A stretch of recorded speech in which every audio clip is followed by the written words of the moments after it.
విందాం. 119వ కీర్తన చదవండి. వాక్యాన్ని తీసి 119వ కీర్తన 91వ వచనం.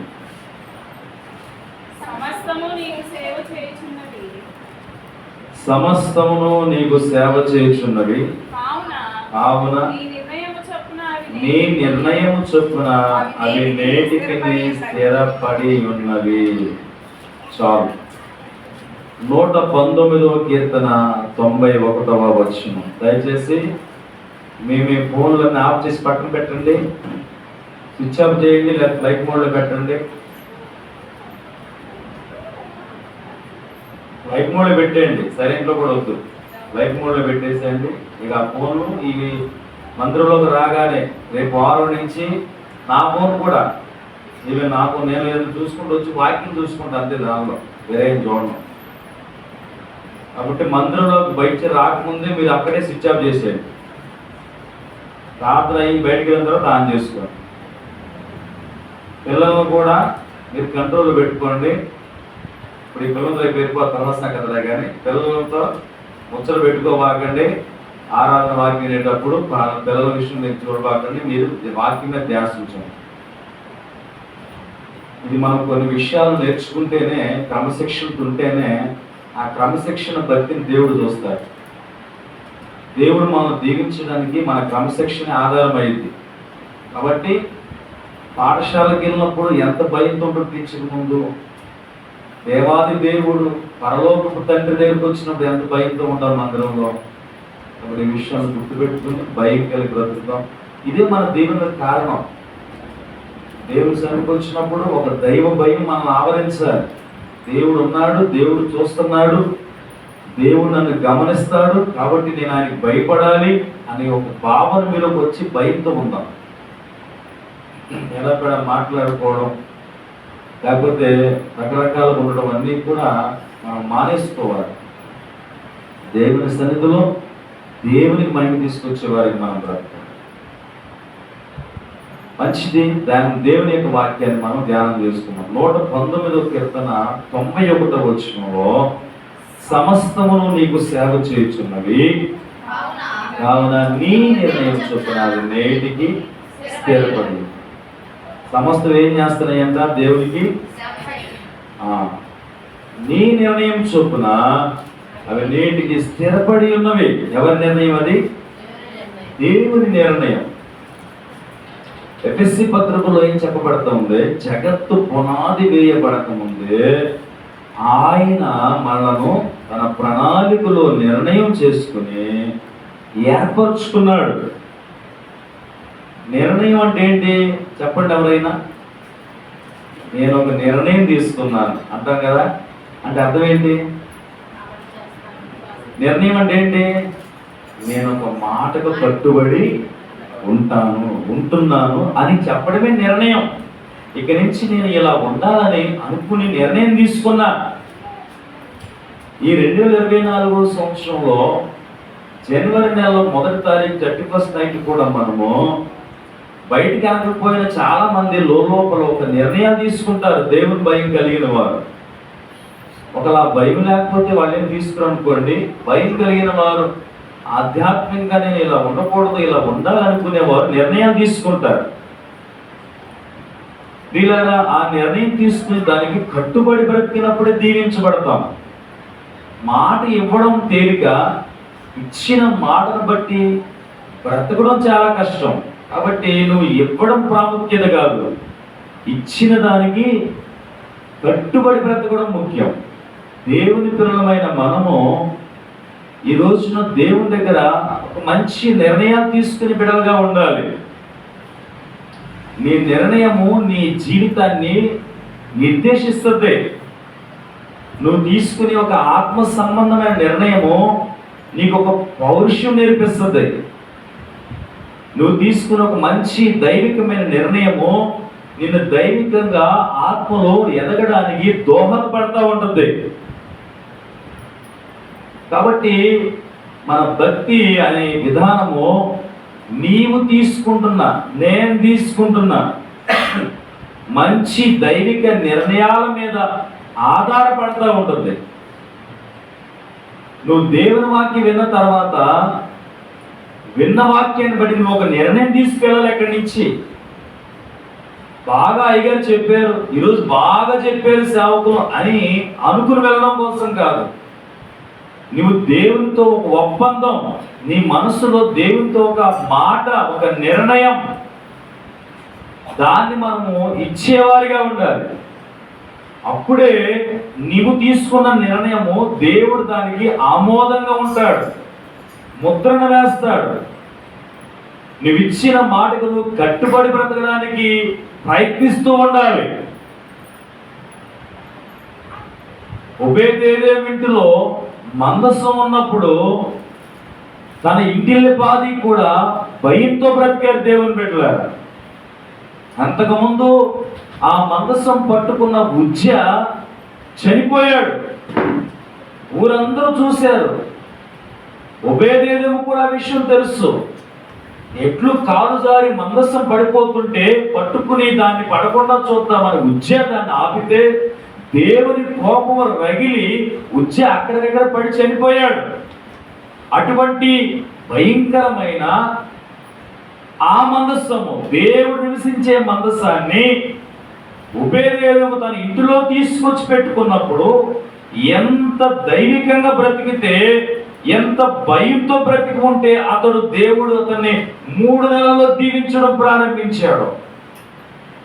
దేవునితో నువ్వు చెలగాటమాడితే, దేవుని వాక్యంతో నువ్వు నిర్లక్ష్యంగా బ్రతికితే అది నీకు శాపం, నష్టం తీసుకొచ్చింది. దేవుని మాటతో, వాక్యంతో నువ్వు నిర్ణయాత్మకంగా మంచి నిర్ణయం తీసుకుని ముందుకెళితే అది నీకు ఎక్కడ చెప్పలేని, ఎవరు ఇవ్వలేని ఆత్మ సంతృప్తిని, గొప్ప ఆశీర్వాదాన్ని నువ్వు కలలో ఊహించని విధంగా దేవుడు అనుగ్రహిస్తాడు. ఇది వాస్తవం. కాబట్టి దేవుడి దగ్గర మనము ప్రియులారా అల్లరగా చిల్లరగా ఉండకూడదు. దేవుని సన్నిధిలోనైనా నువ్వు ప్రార్థన చేసేటప్పుడైనా అదేంతో ఒక ఆటగా ప్రార్థన చేసి ముగించబాకండి. వాక్యం చదవడానికి తీసినప్పుడు దాన్ని క్రమంగా చదవండి. నేను నా భార్య విషయంలో చాలా సంతోషపడతా దేవుని బిడ్డలారా. ఆమె ఇప్పటికీ కొన్నిసార్లు బైబిల్ చదివి ముగించింది. ప్రతిరోజు కూడా ఆమె కొద్దిసేపు నాకు కనపడదు, ఎదుగుతాను ఎక్కడుందని. ఆమె డాబాపైకి మెట్ల మీదకి వెళ్ళిపోయి వాక్యం చదువుతూ ఉంటుంది. ప్రతిరోజు కూడా కొన్ని నిమిషాలు ఆమె దేవుని వాక్యంలో గడుపుతూ ఉంటుంది. ఆమె ఒక నిర్ణయం ప్రతిరోజు కూడా, ఒక రోజు అని కాదు, ప్రతిరోజు కొన్ని అధ్యాయాలు చదివి ఆమె దేవుల్లో ఉండాలని, చదవాలని క్రమశిక్షణ. నేను ఆమె మాత్రమే చెప్పట్లేదు, కానీ ఈరోజు మనం తీసుకున్న ఒక ఆధ్యాత్మిక నిర్ణయమే నీ జీవితాన్ని నిర్దేశిస్తుంది. తెలుసుకోవాలి మనం. నీ నిర్ణయాలు తప్పు అయితే, తప్పుడు నిర్ణయాలు అయితే నువ్వు తప్పు త్రోవలోకి వెళ్ళిపోతావు. మన కుటుంబాలను మనమే చేతులారా తప్పు మార్గాలు నడిపించుకుంటాం. మన పిల్లల జీవితాలను ప్రియులారా మనము చాలా వరకు మనం తీసుకున్న నిర్ణయాల ద్వారా వారిని సరిగ్గా ఉంచగలుగుతాం. ఒకవేళ వారు సరిగ్గా ఉండలేకపోతున్నారంటే మన నిర్ణయాలలో లోపాలు ఉన్నాయని కూడా తెలుసుకోగలుగుతాం. కాబట్టి ఉదయకాల సమయంలో దేవుని బిడ్డలారా ఆయన నిర్ణయమే స్థిరపడి ఉంటుంది. దేవుని నిర్ణయములు ఎప్పటికీ కూడా తప్పిపో. దేవుడు వాటి సమయాలలో సృష్టి అంతా కూడా పనిచేసే విధంగా ఎలా అయితే నిర్ణయించాడో అవి అలా జరుగుతూ ఉన్నాయి. అవి అలా జరుగుతూ ఉండగా మరి మన విషయంలో ఎందుకు జరగవు? అవి క్రమం తప్పిపోకుండా వాటి పనులు సేవ చేసుకుంటూ వెళ్తా ఉన్నప్పుడు దేవుడు నీకు ఒక నిర్ణయాత్మకంగా దేవుడు నిన్ను పుట్టించాడు. దేవుడు నిన్ను ఒక విశిష్టతగా దేవుడు ఏర్పరచుకున్నాడు, పుట్టించుకున్నాడు. తన కొరకు దేవుడు ఈ భూమి మీద నీకు ఒక మంచి జీవితాన్ని ఇచ్చాడు. అలాంటప్పుడు నీవెందుకు వర్ధిల్లవో? ఖచ్చితంగా వర్ధిల్లుతావు. ఎప్పుడు అంటే నేను తీసుకునే ఒక మంచి నిర్ణయం. దేవునికి స్తోత్రం. ఈరోజు నువ్వు తీసుకున్న నిర్ణయాలు వాక్యం విన్న తర్వాత అయినా, ప్రార్థన చేస్తూ ఉన్నప్పుడైనా, దేవుని సన్నిధికి వచ్చినప్పుడు దేవుని ఆత్మ ప్రేరేపించేటప్పుడైనా, నువ్వు బలవంతం చేస్తున్నప్పుడు దేవుని ఆత్మ నువ్వు నిర్ణయం తీసుకో, అది నీకు మేలు చేస్తుంది. క్రీస్తునందు ప్రియులారా, అలాగ ఉన్నప్పుడు మనం దీవించబడతాం. నీ నిర్ణయమే నీ జీవితాన్ని అభివృద్ధిలోకో నష్టంలోకి తీసుకెళ్ళగలుగుతుంది. ఇది మనం గుర్తు చేసుకుని బ్రతుకుతాం. ఈ రోజున బైబిల్ గ్రంథం నుంచి ఒక పుస్తకం రూతు గ్రంథంలోంచి ఇలా కొన్ని విషయాలు మనం నేర్చుకుందాం. త్వరగా ముందుకు వెళ్దాం. బైబిల్ తెరవండి అందరూ కూడా. రూతు గ్రంథము తెలుసు అందరికి మీకు. ఈ రూతు గ్రంథంలో మనకు కనిపించే పాత్రలు కొన్నే ఉంటాయి. ఎవరు వాడు చెప్పండి. మొదటిగా తెలుసా మీకు? నయోమి, తన భర్త ఎలీమెలెకు, వారి పిల్లలు మహ్లోను, కిల్యోను, తర్వాత వారిద్దరు కోడళ్ళు ఎవరు? Orpah, Ruth. ఆ తర్వాత మరో ప్రాముఖ్యమైన వ్యక్తి బోయాజు. వీళ్ళ గురించి గ్రంథం అంతా, ఈ 4 అధ్యాయాలు కూడా వీళ్ళ గురించే రాయబడింది. ఒక్క కుటుంబాన్ని గురించి బైబిల్లో ఎంత వివరణాత్మకంగా పరిశుద్ధాత్మ దేవుడు రాసుంచాడంటే, నిజంగా ఈ కుటుంబం ఎంత ప్రాముఖ్యమైందో మనం నేర్చుకోవాలి. మన కుటుంబాలకి, ఒక కుటుంబం ద్వారా మన కుటుంబాలను మనము దైవికంగా ఎదగడానికి మనము ప్రయత్నిస్తూ ఉండాలి. దేవుని బిడ్డలారా, ఒక వాక్యం విన్నప్పుడు ఒక వ్యక్తిని గురించి అతనిలో ఉన్న బలహీనతల గురించి విన్నామంటే, అతనిలో ఉన్న బలహీనతలు మనలో ఉన్నాయేమో అని జ్ఞాపకం చేసుకోవడానికి దేవుడు మాట్లాడతాడు. అతడే బలహీనుడు, మనం బలహీనంగా ఉంటే తప్పేంటని అని అర్థంతో ఉండడం కోసం కాదు. అతడు బలహీనుడై దేవుడి విషయంలో నష్టపోయాడు. మనం ఆ బలహీనులుగా ఉండకోకుండా బలవంతులుగా ఉండాలని దేవుడు మాట్లాడతాడు. కాబట్టి ఈ రూతు కుటుంబాన్ని గురించి ఈరోజు మీతో కొన్ని విషయాలు క్లుప్తంగా పంచుకుంటారు దేవుని బిడ్డలారా. మనం ఈరోజు మన యొక్క అంశం ఏంటంటే, మనం తీసుకునే నిర్ణయాలు. చెప్పండి, ఏంటిది? మనము తీసుకునే నిర్ణయాలు ఎలా ఉన్నాయి?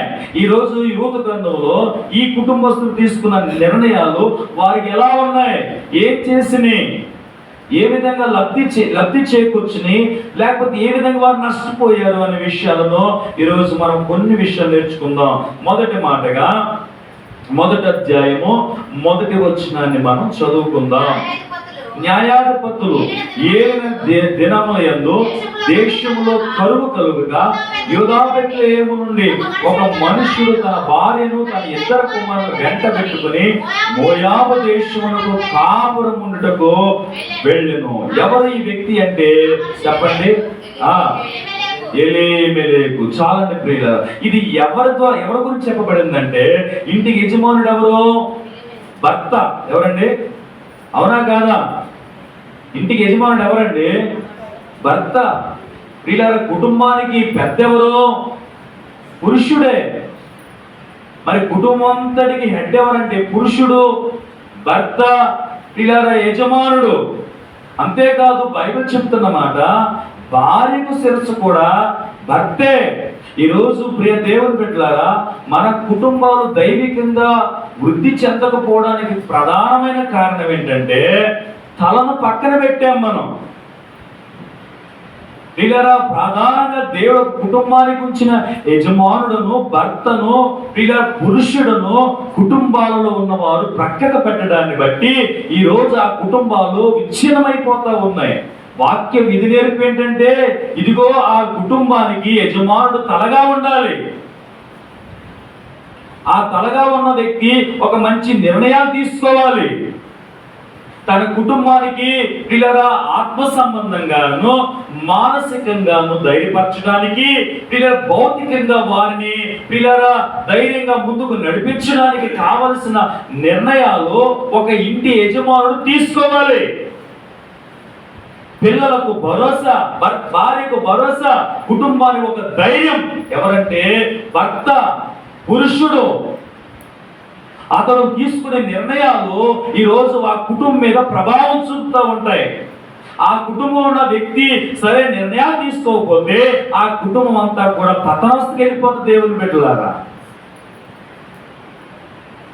ఈరోజు చాలా మంది కుటుంబాలు ఎలా ఉన్నాయంటే భర్తగా లేడు, భర్త ఆ ఇంటికి తలగా కనిపించట్లేదు.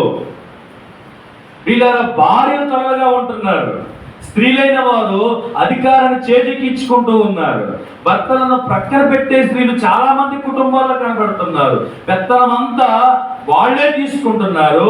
ఆర్థికంగా వాళ్లే నడిపించే కుటుంబాలుగా కనబడుతూ ఉన్నాయి. ఇది వాక్యానికి విరుద్ధం. మీరు ఏం చేసినా కానీ దేవుడు ఆ పని మెచ్చడు.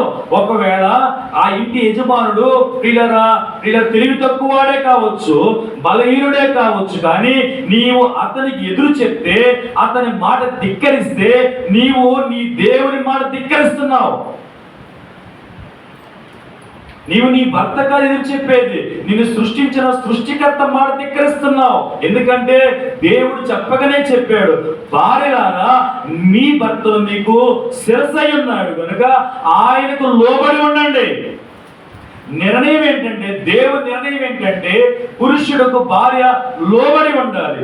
ఆర్థిక విషయాలైనా, బిడ్డల విషయాలైనా, కుటుంబ విషయాలైనా భర్తకు తెలియకుండా ఏ నిర్ణయమో భార్య తీసుకోకూడదు. ఇది వాక్యానుసారంగా తప్పు. ఈ తప్పును మనం చేస్తే ప్రియ దేవుని బిడ్డలారా, అన్ని విషయాల్లో మన కుటుంబము ఫెయిల్ అయిపోద్ది. కాబట్టి యజమానుడికి ఇవ్వాల్సినటువంటి బాధ్యతను ఇవ్వకపోతే నువ్వు దేవుని నిర్ణయాన్ని మారుస్తున్నావు. అర్థమవుతుంది అందరికీ? దేవుని నిర్ణయాన్ని మారుస్తున్నాం. సరే, అది పక్కన పెడదాం. స్త్రీలలో చాలా మంది చాలా కుటుంబాలు ఉన్నారు. అందుకే ప్రియులారా, లోకం కూడా చెప్తా ఉంది, సమాజంలో కూడా సాక్ష్యం వినబడతా ఉన్నాయి. ఇదిగో ఆమె అక్కడ, ఆమె ఆమె ఆమె చేస్తుంది అన్న మాటలు కూడా చాలా చోట్ల సాక్ష్యాలు వినబడుతూ ఉన్నాయి. ఈ మాటలు మార్చుకోండి. దైవికంగా మనం కలిగి ఉన్న దేవుడి కుటుంబాలు ఉన్నాం కనుక ఈ మాట మరి ఎక్కడ రాకోకుండా ఆమె ఇంటికి ఆమె భర్త ప్రధానమనే ఒక సాక్ష్యాన్ని తీసుకొచ్చుకున్నట్టు ప్రయత్నించండి ప్రియులారా. ఎలీమెలెకు నిర్ణయం ఏంటంటే, కరువు వచ్చింది. ఇప్పుడు భార్య భర్త దగ్గరకు వద్దాము. కరువు వచ్చినప్పుడు ఈ కుటుంబము దైవిక కుటుంబం, దైవిక కుటుంబం, దేవుని తెలుసుకున్న కుటుంబం, రక్షణ పొందిన కుటుంబం. పైగా ఎక్కడ ఉంటుందో తెలుసా ఈ కుటుంబం? బెత్లెహేములో ఉంటుంది ఈ కుటుంబం. ఎక్కడండి? బెత్లెహేము. యేసుక్రీస్తు ప్రభు పుట్టిన గ్రామం పేరేంటి? బెత్లెహేము గ్రామమే. బెత్లెహేములో చక్కటి స్థలం దేవుని బిడ్డలారా. అక్కడ ఉంటున్నటువంటి ఈ ఎలీమెలెకు నయోమీల కుటుంబం తన ఇద్దరు పిల్లలు కూడా ఉంటున్నప్పుడు కరువు వస్తుందని వార్త వచ్చింది. చూడండి, నిర్ణయాలు, నీవు తీసుకున్న నిర్ణయమే నీ కుటుంబాన్ని నష్టంలో తీసుకెళ్ళిపోతాయి. నీవు తీసుకున్న నిర్ణయమే నిన్ను అన్ని విధాల అభివృద్ధిలో తీసుకొచ్చింది. యజమానులుగా ఉంటున్న పురుషులుగా ఉన్న మనము తీసుకున్న నిర్ణయాలు జాగ్రత్తగా ఉండాలి. తొందరపాటు కలిగి ఉండకూడదు. వాళ్ళ వీళ్ళ బట్టి ఉండకూడదు. మనుషులను బట్టి అసలు మనం ఎప్పుడు నడవకూడదు. ఏది ఇచ్చినా కానీ మొదట దేవుని దగ్గర ఆ యొక్క ప్రణాళిక పెట్టాలి. దేవునికి ఆ విషయం చెప్పాలి. కొన్ని దినాలు వేచి చూడాలి. ప్రభు దగ్గర మొరపెట్టుకోవాలి. దేవుడు ఏదైనా సూచనలు చూపిస్తే దాన్ని బట్టి నమ్మకం కలిగి ముందుకెళ్ళాలి తప్ప సొంత నిర్ణయాలు తీసుకుంటే నష్టపోతాం. ఎలీమెలెకు కుటుంబం లాగా. ఎలీమెలెకు కరువు వస్తుందని విన్నాడు, అంతే. వెంటనే పెట్టే కాడ సరేసేసాడు తన భార్యకి చెప్పేసి, అమ్మాయి పదా, బిడ్డలు తీసుకుని పదా, వెళ్ళిపోతామని. వీళ్ళు వెళ్ళిన స్థలం ఏంటంటే మోయాబు దేశం. ఇది ఎవరి నిర్ణయం అంటే ఎలీమెలెకు నిర్ణయం, కుటుంబ యజమానుడి యొక్క నిర్ణయం. వెళ్ళారు మోయాబు దేశానికి. వీళ్ళున్నది దైవిక దేశం, పాలు తేళ్లు ప్రవహించు దేశం. యెరూషలేములో బెత్లెహేము అనే ఒక చక్కటి గ్రామంలో దేవుని భయంతో ఉన్న గ్రామం అది. దేవుని ప్రవక్తలు దర్శించే గ్రామం. ప్రవచనాలు బెత్లెహేములో నుండి, ఇదిగో స్వల్పమైన గ్రామంలోంచి ఒక గొప్ప వ్యక్తి పుడతాడని ప్రవచనాలు చెప్పబడుతున్నటువంటి ఆ గొప్ప గ్రామాన్ని విడిచి వీళ్ళు ఎక్కడికి వెళ్ళిపోయారు? మోయాబు దేశాన్ని. మోయాబు దేశము విగ్రహారాధన దేశం, గర్విష్ఠులు ఉండే దేశం. మోయాబు నేను కాళ్ళు కడుక్కునే పళ్ళెం అన్నాడు దేవుడు. అంటే ఎక్కడ చూసా తెలుసా? మోయాబు దేశం దేవుడు తన కాళ్ళ కింద ఉంచడానికి ఇష్టపడుతున్నాడు. మోయాబీలు గర్విష్ఠులు కాబట్టి దేవుడు చెప్పగానే చెప్పాడు, మోయాబు నేను కాళ్ళు కడుక్కునే పళ్ళెం, మోయాబు మీద నా చెప్పు విసరవేదును అన్నాడు కీర్తన గ్రంథాల్లో చాలా చోట్ల. మోయాబు మీద చెప్పు విసిర అంటే అసహ్యమైన దేశము, అణగదొక్కబడిన దేశము, గర్విష్ఠులు కనుక నేను వారిని విసర్జించిన దేవుడు చెప్పాడు. ఇప్పుడు దేవుడు విసర్జించిన ఆ దేశానికి ఆ ప్రజల మధ్యలో ఎవరు వెళ్తున్నారు? ఎలీమెలెకు కుటుంబం. ఇది ఎవరి నిర్ణయం? ఎలీమెలెకు నిర్ణయం, భర్త నిర్ణయం. ఒక భర్త చక్కటి స్థలానికి ఒక కుటుంబం ప్రియాలు ఎప్పుడు చూసుకోవాల్సింది ఒకటి, ఆహార విషయంలో జాగ్రత్తలో, పిల్లల విషయాల్లో జాగ్రత్తలో, ఇలా ఆర్థిక విషయాల్లో జాగ్రత్తలో, రేపు చివరిగా అన్నిటికంటే ముఖ్యంగా ఆత్మీయ విషయాల్లో జాగ్రత్తలు చూసుకోవాలి. ఆత్మీయంగా మనం ఎలా ఉన్నాం? ఒక చోటకి వెళ్ళినప్పుడు లేదా ఒక స్థలానికి వెళ్ళాలనుకుంటున్నాం, మన స్థితి ఎలా ఉంటుంది? ఆధ్యాత్మికంగా మనము అభివృద్ధిలోకి వచ్చేవారు ఉంటామా, ఉండమా? ఆర్థికంగా మనం అక్కడికి వెళ్ళిన తర్వాత లేదా ఈ పని చేస్తూ ఉన్నప్పుడు, ఈ వ్యాపారం చేస్తూ ఉన్నప్పుడు, ఈ చేతి పని చేస్తూ ఉన్నప్పుడు మన ఆర్థిక లావాదేవీలు మెరుగుపరచబడతాయా లేదా అని ముందుగానే ఒక ఆలోచనతో నిర్ణయం తీసుకోవాలి. పిల్లల విషయంలో ఒక ఆలోచనాత్మక నిర్ణయం తీసుకోవాలి. భార్య విషయంలో ఆధ్యాత్మిక, ఆర్థికంగా, మానసికంగా ప్రియులారా ఇన్ని విషయాల్లో మనము అన్ని ఆలోచించి దేవుని దగ్గర ప్రపోజల్ పెట్టి ప్రార్థన చేసి నిర్ణయం తీసుకుంటే దేవుడు నడిపింపు మనకు ఉంటుంది. లేకపోతే దేవుడు మనం నడిపించలేడు, మనమే నడవాల్సి వస్తుంది, నష్టపోతాం. ఎలేకు నిర్ణయం తనను కృంగదీసేసింది ప్రియులారా. తెలిసిన తర్వాత మీకు ఆ విషయం ఏం జరిగిందో, వెళ్ళిన కొన్ని దినాలకు మోయాబు స్త్రీలలో ఇద్దరిని చూసి అందమైన వారిని తన బిడ్డలిద్దరికి వివాహం చేయాలి. అంత వాక్యం విరుద్ధమే కదండి. దేవుడు తెలుసు, ఎందుకని చెప్పాడు, మీరు అన్యులతో వివాహము చేసుకోకూడదు, మన జాతి కాని వారిని వివాహము చేసుకోకూడదు, దేవుని రక్షణ లేని వారిని వివాహము చేసుకోకూడదు. దేవుడు ఎంత స్పష్టంగా చెప్పాడు. విశ్వాసికి అవిశ్వాసికి జోడేంటి? దేవుని మందిరానికి, విగ్రహ ఆరాధన కలిగించే స్థలానికి పాలెక్కడది, పొత్తెక్కడది? దేవుడు అంత వేరియేషన్గా మాట్లాడి చూపిస్తుంటే ఈరోజు దేవుని పిల్లలమైన మనం ఉంటున్న పరిస్థితులు, తింటున్న ఆహారాలు, వెళుతున్న ప్రదేశాలు, చేస్తున్న స్నేహాలు అన్నీ కూడా దేవుని వాక్యానికి వ్యతిరేకంగా కనబడుతున్నాయి కదా. మరి దేవుని వాక్యం వ్యతిరేకంగా కనబడుతున్నప్పుడు మనం ఏం తీసుకుంటే ఫలిస్తాం చెప్పండి? ఎన్ని మంచి నిర్ణయాలు తీసుకున్నా ఫలించలేదు. అంతకంతకు నష్టాలు పొందించుకుంటాం తప్ప మనం మేలు పొందుకోలేము. దేవుని బిడ్డలారా, వీళ్ళు వెళ్ళడం ఒక తప్పు. ఆ ఊర్లో ఎవరు వెళ్ళలేదు. వాళ్ళు ఊరందరూ వెళ్ళిపోతున్నారు, వీళ్ళు వెళ్ళిపోయారు అనుకోవచ్చు. ఊరందరూ వెళ్ళట్లేదు, వీళ్ళే బయటకు వచ్చేసారు. వాళ్ళు వెళితే వెళ్ళారు. ఆ పక్కన ఏదన్నా దేవునికి సంబంధించిన స్థలానికి వెళ్ళారా? లేదు, ఒక విగ్రహారాధన స్థలానికి వెళ్ళారు దేవుని బిడ్డ. ఇద్దరు పిల్లలకి పెళ్లి చేశాడు. వివాహాల్లో కూడా తప్పుడు నిర్ణయాలే. వెళ్ళే స్థలాలు తప్పుడు స్థలాలు, చేస్తున్న వివాహాలు తప్పుడు వివాహాలు, అంటే దేవునికి ఇష్టం లేని వివాహాలు. అక్కడ జీవిస్తున్న జీవన విధానము అంతా మారిపోయింది వెళ్ళే కుటుంబానికి. ఇక్కడ ఆరాధన స్థలం ఉంది బెత్లెహేములో, అక్కడ ఆరాధించే స్థలం లేదు. ఇక్కడ సేవకులు ఉన్నారు గద్దించడానికి, మాట్లాడడానికి, వాక్యం చెప్పడానికి బెత్లెహేములో. అక్కడ ఎవరో లేరు.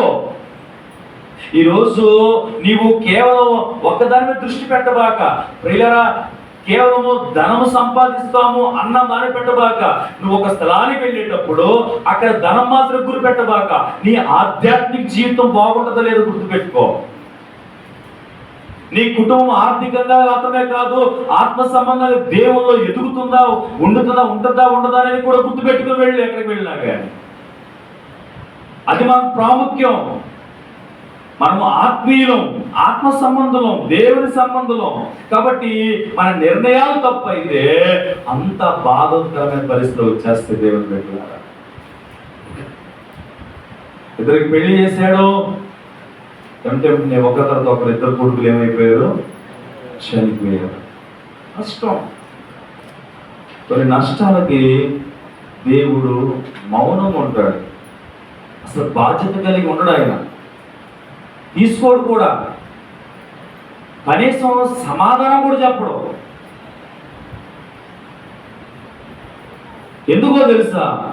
దానికి ప్రధానమైన పాత్ర కారణం అంతా నువ్వే, నేనే, మనమే. కాబట్టి దానికి బాధ్యత దేవుడు నిర్వహిస్తాడు. చేసినంత నువ్వు చేసి దేవా అంటే ఆయన బాధ్యుడా? ఈరోజు మన స్థితులు అలాగుంటున్నాయండి. మన నిర్ణయాలు, మన ఆలోచనలు, మన ప్రణాళికలు, మన తలంపులు, మనమే ముందుకు వెళ్ళిపోతాం, అన్నీ చేసేస్తాం. అక్కడ పెద్ద నష్టం వచ్చిన తర్వాత దేవా అంటే ఆయన మౌనంగా ఉంటాడు. క్రీస్తునందు ప్రియులారా, మీరేం అనుకోబాకండి, ఆధ్యాత్మిక అర్థం చేసుకోండి నా బాధని. దేవుని వాక్యాన్ని పరిశుద్ధాత్మ ద్వారా మీతో మాట్లాడుతున్న విషయాలు. నువ్వు ఏ పని ప్రారంభించినా దేవుని అనుగ్రహం పొంది ప్రారంభించు. దేవుని సన్నిధిలో కొన్ని దినాలైనా దాన్ని పెట్టి దేవుని దగ్గర ప్రార్థించి ఆ పని విషయంలో ముందుకెళ్ళు. అది నీకు మంచిది, ఉత్తమం. అది నీకు ఎంత మేలు చేస్తుంది. నాకు చెప్పే ప్రారంభించిన దేవుడు కూడా దాని విషయమే ఆలోచన కలిగి ఉంటాడు. మన నిర్ణయాలు అప్పటికప్పుడే పడతాయి, మనుషులు బట్టి పడతాయి, హృదయంలోంచి పడతాయి, ఎదుటి వారిని బట్టి పడతాయి. దానికి ఆమోద ముద్ర వేసేసుకుంటాం, దాని నిర్ణయాత్మక ముందుకు తీసుకెళ్తాం, నష్టాలు పాలవుతాం, అవమానపరచబడతాం, నిందల పాలవుతాం. ఆర్థికంగాను, దైవికంగాను, కుటుంబ పరంగాను, సమాజ పరంగాను నష్టపోతాం. ఇదే మనకు ఉదాహరణ. ఈ కుటుంబం ఎలేమెలేకు నిర్ణయము తన కుటుంబానికి తీరని శోకం, నష్టం, ఆర్థికంగాను, బిడ్డల పరంగాను, ఆత్మీయంగాను అన్ని విధాల వారు నష్టాన్ని తెచ్చుకున్నారు. ఈరోజు మన నిర్ణయం ఏంటి? భర్తగా, పురుషుడిగా ఉన్న మన నిర్ణయాలు ఏంటి? ఏ నిర్ణయం తీసుకుంటున్నాం? స్త్రీలారా మీరు ఏ నిర్ణయాలు తీసుకుంటున్నారు? దేవుని పిల్లలారా మనం ఏ నిర్ణయాలు తీసుకుంటున్నాం? పురుషులుగా ఉన్న మనము ఏ నిర్ణయాలు తీసుకుంటున్నాం? నువ్వు తీసుకున్న నిర్ణయము ఇటు దైవికంగా మేలు చేస్తుందా? ఇటు ఆర్థికంగా నీ కుటుంబాన్ని బలపరుస్తుందా? ఇటు నీ కుటుంబానికి క్షేమాన్ని ఇస్తుందా? ఇవన్నీ అయితే నువ్వు తీసుకో, దేవుని దగ్గర అడిగి. నీ ఒక్కడివే నీ ఇష్టానుసారంగా తీసుకోపాక బాధను అనుభవిస్తాం. ఎలేమిలేకు నిర్ణయం నష్టం కలిగించింది.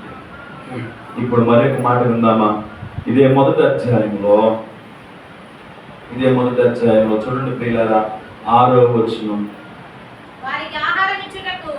వారికి ఆహారం ఇచ్చుటకు యెహోవా తన జనులను దర్శించనని ఆమె మోయాబు దేశంలో వినెను గనుక మోయాబు దేశం విడిచి వెళ్ళుటకై ఆమె కోడలను ప్రయాణమయ్యిరి. ఇది ఎవరి మాట? నయోమి. అమ్మా, ఈమె ఒక నిర్ణయం తీసుకుంటాం. ఆమెకి ఏం వినబడిందంట? చెప్పండి ఏం వినబడింది? యెహోవా ఆమె ఉన్న దేశాన్ని దర్శించింది. దేవునికి స్తోత్రం. వరములు వస్తాయి, పోతాయి, అవునా? దేవుడు విడిచిపెడతాడా? దేవుడు ఎప్పుడు మనల్ని అలాగే ఉంచుతాడా? అమ్మా నాయకు చూడండి, ఎప్పుడు అలాగే ఉంచుతాడు దేవుడు మనల్ని? ఇవాళ బాధపడుతున్నామంటే రేపు కూడా అలాగే ఉంచుతాడా? ఉంచడం కదా. ఆ బాధ వచ్చినప్పుడు ప్రార్థన చేస్తావు కదా, మనకు ఒక ధైర్యం ఉంది, ఒక విశ్వాసం, ఒక నిరీక్షణ ఉంది కదా. ఎందుకు మనం కలవరపడతాం? కలవరపాటుతో బ్రతుకుతున్నాం. ఇప్పుడు ఎంత అద్భుతమైన మాట! యెహోవా యెరూషలేమును దర్శించెను, బెత్లెహేమును దర్శించెను. నేను అనుకుంటా ఉంటాను ఒక్కొక్కసారి, మనందరం అనుకోవాలి ఈ మాటని. దేవుడు కొన్నిసార్లు మనకు బుద్ధి చెప్పడానికి, దైవికంగా స్థిరమలేని మనలను స్థిరపరచడానికి విడిచిపెడతాడేమో, దూరం అవుతాడేమో, మౌనంగా ఉంటాడేమో. ఎందుకంటే మనల్ని సెట్ రైట్ చేయడానికి, చక్కగా మనల్ని స్థిరపరచడానికి దేవుడు అలా ఉంటాడు. ఎంత గొప్ప అద్భుతమైన వర్తమానం వచ్చింది నయోమికి. ఈ దేవుడు మరలా తన స్వగ్రామాన్ని దర్శించాడు. అని విని ఏమి నిర్ణయం ఏంటంటే తిరుగు ప్రయాణం. దేవునికి స్తోత్రం. వెళ్ళాలవుతా, వెళ్ళాలా లేదా? ఒక చోట ఉండి మనం ఆత్మీయంగా బలహీనమైపోతున్నప్పుడు ఆ స్థలాన్ని విడిచి ఏం చేయాలి చెప్పండి? ఏం చేయాలి? విడిచి వెంటనే వెళ్ళాలి, దేవుని దగ్గరకు వచ్చేయాలి. బుద్ధి లేని కుమారుడు తండ్రిని విడిచి బయటికి వెళ్ళిన తర్వాత బాగుపడ్డా? ఏమయ్యాడు? ఎన్ని విధాలు నష్టపోయాడు చెప్పండి ఒకసారి. ఎన్ని రకాలుగా బుద్ధి లేని కుమారుడు నష్టపోయాడు. తీసుకెళ్ళిన డబ్బంతా ఏమైంది చెప్పండి? ఏమైంది? అర్థమైపోయాడు.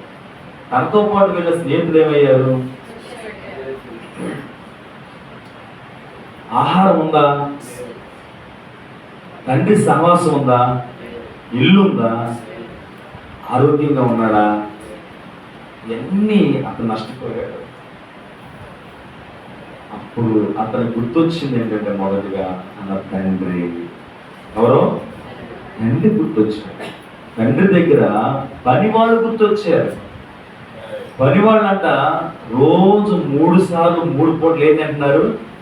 సమృద్ధిగా అన్నం తింటున్నారు. నేను ఒక్క పూట కూడా పెడతాను అన్నం తిన్న స్థితికి వచ్చాను. కాబట్టి నేను లేచి నా తండ్రి ఇంటికి వెళ్ళి, తండ్రి నేను పాపం చేశాను, నన్ను నీ కుమారుడిగా ఉంచుకోవద్దు, కానీ నీ ఇంట్లో పనిచేస్తున్న పనివాడిగా పెట్టుకుని నాకెంత అన్నమో పెట్టు. ఇక్కడ సంతోషం ఉంది, అక్కడ సంతోషము లేదు తెలుసుకున్నాను. దేవునికి స్తోత్రం. క్రీస్తునందు ప్రియ దేవుని బిడ్డలారా,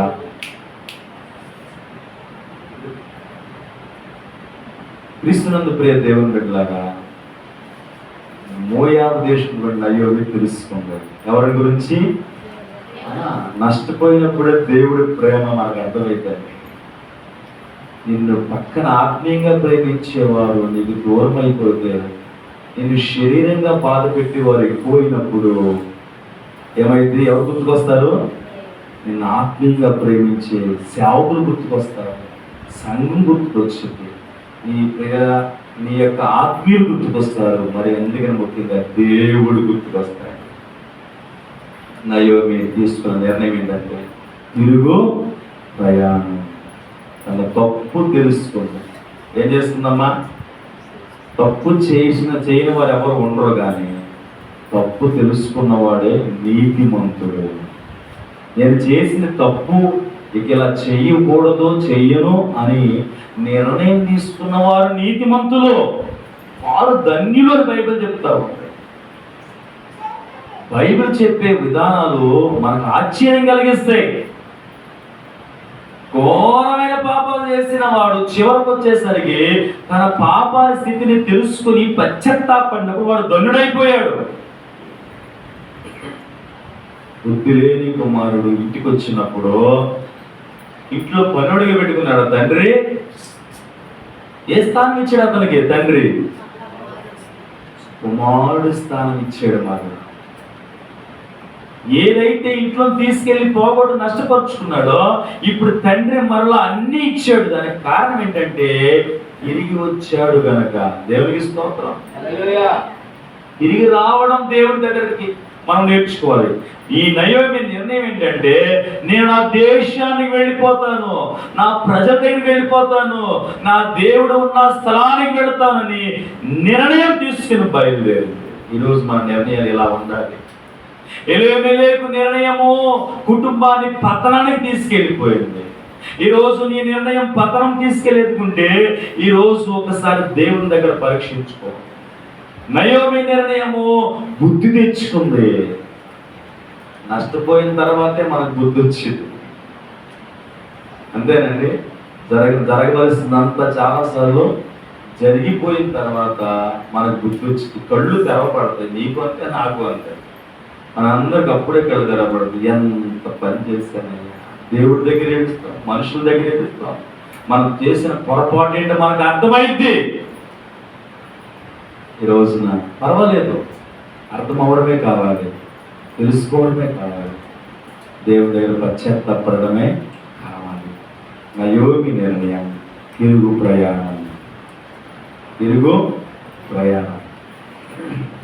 ఓర్ప నిర్ణయం ఏంటో చూడండి అక్కడ 14 వచ్చి, వారు ఎలుగెత్తి ఏడవగా ఓర్ప తన అత్తను ముద్దు పెట్టుకొనెను, రూతు ఆమెను హత్తుకొనెను.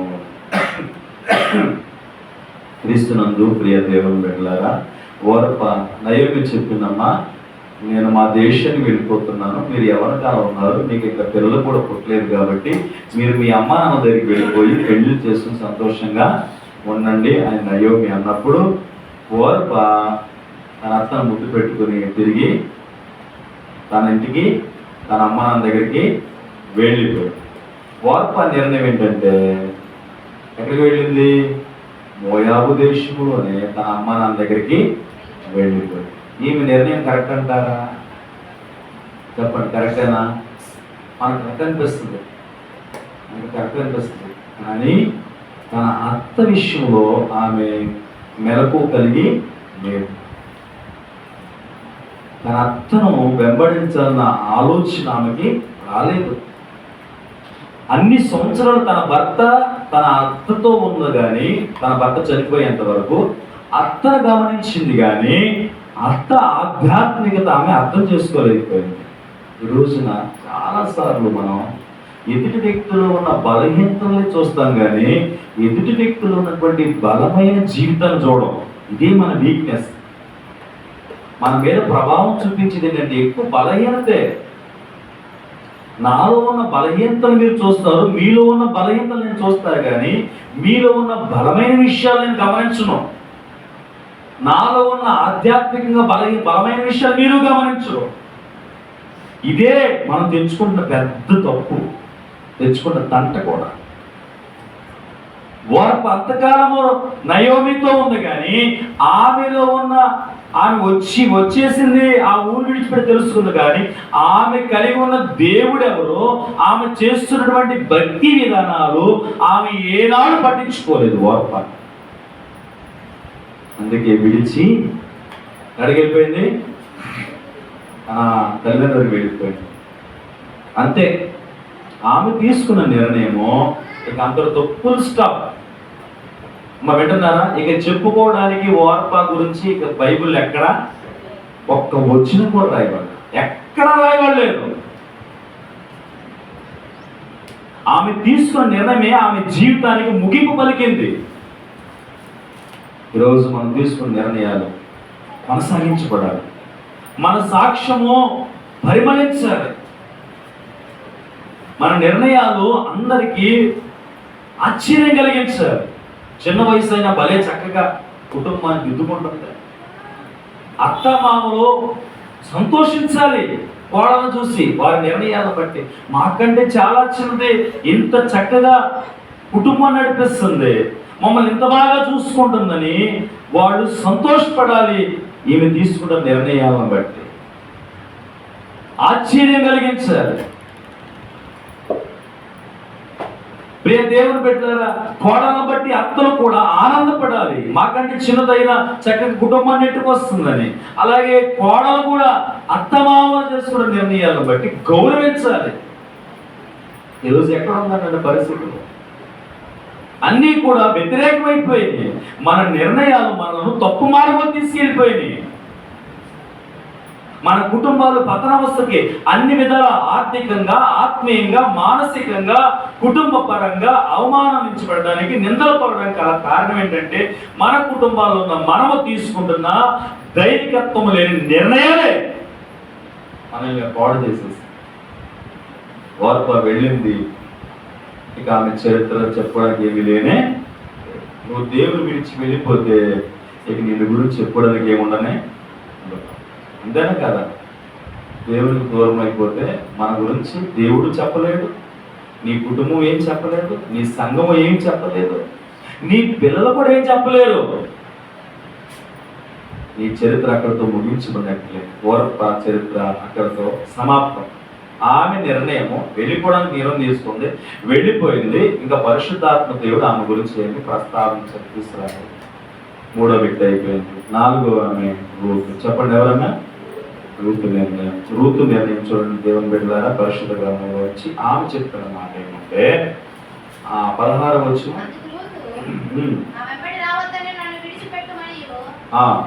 15 నుంచి చదువుతాం. ఆమె ఇదిగో నీ తోడికోడలు తన జనుల యొద్దకు తన దేవుని యొద్దకు తిరిగిపోయినదే, నీవును నీ తోడికోడలు వెంబడి వెళ్ళుమనెను. అందుకు రూతు, నా వెంబడి రావద్దనియు నన్ను విడిచిపెట్టవద్దనియు నన్ను బ్రతిమాలు కొనవద్దు. నీవు వెళ్ళి చోటుకి నేను వెళ్ళొచ్చదను, నీవు నివసించే చోటు నేను నివసించదను. నీ ధనమే నా ధనము, నీ దేవుడే. నీవు మృతి పొందు చోటని నేను మృతి పొందను, అక్కడే బాధ పెట్టబడదు. మరణము తప్ప మరి ఏదైనా నిన్ను నన్ను ప్రత్యేకించిన యెహోవా నాకు ఎంత కీడైనా చెరువును గాక. ఆమేను. ఇది ఎవరి నిర్ణయం? ఏమనంటుంది? నేను మాత్రం నిన్ను అత్తా మాట రానివ్వను. నీ దేవుడే. చెప్పండి, నీ దేవుడే, నీ జనమే. నువ్వెక్కడుంటే, నువ్వెక్కడ చనిపోతే అక్కడే చనిపో, నువ్వెక్కడ బాధ పెట్టబడితే అక్కడే నేను బాధ పెట్టబడతాను. మరణం తప్ప మనందరిని ఎవరు వేరు చేయడానికి లేదు. అది యెహోవా చేస్తే, ఎవరైనా చేస్తే అది ఎంత కీడొచ్చింది, ఎంత లోతైన నిర్ణయం తీసుకుంది, మాట ఇచ్చేసింది. తొందరపడింది అనుకుంటున్నారా? అందుకేనండి ఈమె రూతు గురించి బైబిల్లో ఎంత చెప్పినా తక్కువ. ఒక మంచి గొప్ప కోడలు ఈమె, ఒక మంచి అన్యుల్లోంచి విశ్వాసగా మారిన ఒక మంచి విశ్వాసి ఈమె. మంచి కోడలు, మంచి విశ్వాసి, దైవభక్తి కలిగిన స్త్రీ. అంతేకాదు ప్రియ దేవుని బిడ్డలారా, అన్యుల మధ్యలో పొలంలోకి వెళ్ళి ఏరుకుంటున్నప్పుడు ఆమె ప్రవర్తన మంచిది. అసలు ఆమె గుర్తు చెప్పబడిన మాటలు చదువుతున్నప్పుడు నిజంగా మనకు ఆశ్చర్యం కలిగిస్తుంది. ఒక మాట చదువుదాం. ఆ మాట ఏంటో చూడండి. దేవుని బిడ్డ 3వ అధ్యాయము 10వ వచనం. అతడు నా కుమారి, యెహోవా చేత నీవు దీవెన పొందిన ధనం. ఎవరి చేత? ఎవరైనా? రూతు. తర్వాత కొద్దివారినే గాని గొప్పవారిని గాని నీవు వెంబడింపగా ఉండటం వలన నీ మునుపటి సత్ప్రవర్తన కంటే వెనుకటి సత్ప్రవర్తన, మరీ మునిపే సత్ప్రవర్తన ఇప్పుడు వెనుకటి సత్ప్రవర్తన మరీ ఎక్కువైపోయింది. ఈ రోజున తొందరగా అర్థం చచ్చిపోవాలనుకుని ఎంతమంది చెప్పండి? తొందరగా తెస్తే అడ్డం దొరికిపోతే, తేడా పోతే ఇక రాజ్యం నాదే, ఇల్లు నాదే, ఆమె ఉన్నాయన్నీ నాయే, అధికారం నాదే అనుకునే కోడలు ఉన్నారా లేరా? చావును కోరుకుంటున్నారు. కోడలు చావు ఊరికి అంత ఉన్నారు లేరా? ఉన్నారా లేదా?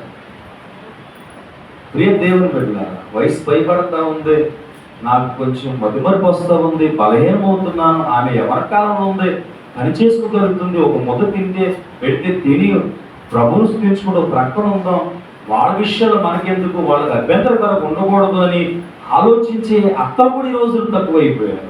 ప్రతి దానిలో కూడా వీళ్ళ ఆ వయసులో ఉన్నప్పుడు, కుటుంబ పరంగా ఉన్నప్పుడు చేసినటువంటి ఆధిపత్యము వయసు పైబడిన తర్వాత కూడా చేయడము దైవిక నిర్ణయాలు కాదవి. నువ్వు వృద్ధాప్యాలకు వచ్చావు, అప్పట్లాగే ఇప్పుడు నాకు చలామణి అవ్వాలంటే అది దైవికంగా దేవుడు ఇష్టపడు. నువ్వు బలహీనమయ్యావు, నువ్వు అన్ని పనులు చేయలేవు, అన్ని చోట్లకు వెళ్ళలేవు.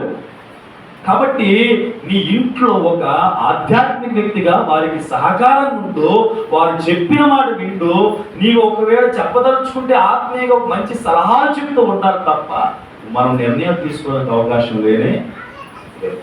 ఈరోజు ఎంతమంది కోడళ్ళ యొక్క నాశనం కోరుకుంటున్నారు? కోడళ్ళ గురించి బయట వారితో సాడీలు చెప్పి పెద్దలు ఎంతమంది లేరు చెప్పండి? ఎంతమంది లేరు? ఎంతమంది వారి ఇంటి గుట్టును బయట చెప్పుకుంటున్నారు? ఎంతమంది అర్రపాలు చేసుకుంటున్నారు? ఎంతమంది చెడుగా ప్రచారం వాళ్ళ ఇంటి విషయాన్ని ప్రచారం చేసుకుంటున్నారు?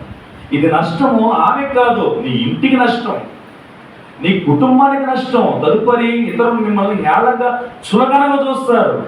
నీ కోడనుకుంటున్నావేమో, కాదు, అది నీ కుటుంబం. క్రీస్తునందు ప్రియులారా, సత్ప్రవర్తన ఈ రోజున కుటుంబం ఇది లేదు. నిర్ణయాలు సరిగ్గా తీసుకోకపోతే నీ ఇల్లు ఒక నరకంగా మార్చబడుతుంది. కాబట్టి అత్తలుగా ఉన్నవారులారా, కోడలుగా ఉన్నవారులారా, భర్తలుగా ఉన్న పురుషులారా, భార్యలుగా ఉన్నటువంటి స్త్రీలారా, మీ నిర్ణయాలు ఎలా ఉన్నాయి? ఈరోజు ఇదే సందేశం దేవుడు మాట్లాడుతున్న మాట. రూతు అంటుంది, అత్త నేను నిన్ను విడిచిపెట్టాను, మరణిస్తే తప్ప నేను నీకు తోడుగానే ఉంటాను మరణించేవారు. అందుకే చరిత్ర కుటుంబంలోకి ఎక్కేస్తుందండి. దేవునికి స్తోత్రం.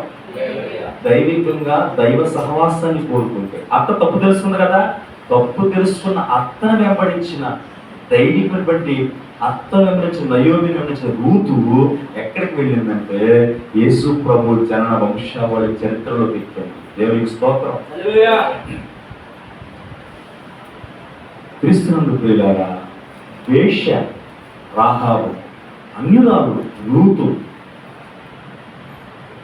కాబట్టి వీళ్ళందరూ ఎక్కడ ఉన్నారంటే యేసుక్రీస్తు జనన వంశావళి చదివినప్పుడు బోయాజు నందు రూతు నందు బోయాజు నందు యోసేపు నందు దావీదు వంశావళి నందు